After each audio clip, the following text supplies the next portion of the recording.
झुलनी गवनवा ना जाबई हो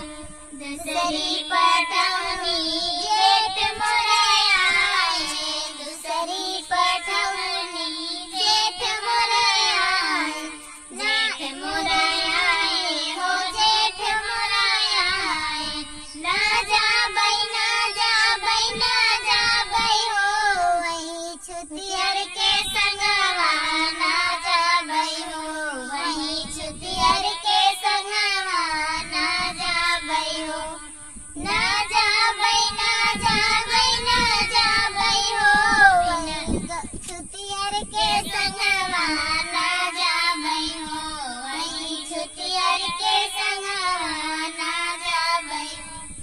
ना जाबई ना जाबई ना जाबई हो बिना झुलनी गवनवा ना जाबई हो बिना झुलनी गवनवा ना जाबई हो ना जाबई ना जाबई ना जाबई हो बिना झुलनी गवनवा ना जाबई हो बिना झुलनी गवनवा ना जाबई हो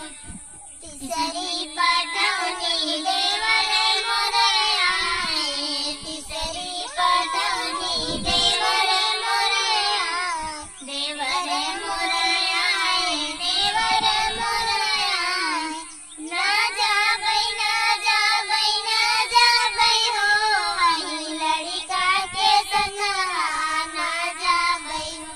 वही लड़का के संगवा ना जाबई हो ना जाबई ना जाबई ना जाबई हो बिना झुलनी गवनवा ना जाबई हो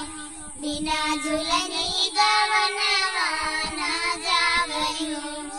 चौथी पठौनी सैया मोरे आए चौथी पठौनी सैया मोरे आए सैया मोरे आए हो सैया मोरे आए हम जाबई हम जाबई हम जाबई हो बिना झुलनी गवनवा हम जाबई हो बिना झुलनी गवनवा हम जाबई हो। वीडियो कैसा लगा कमेंट करके जरूर बताइएगा।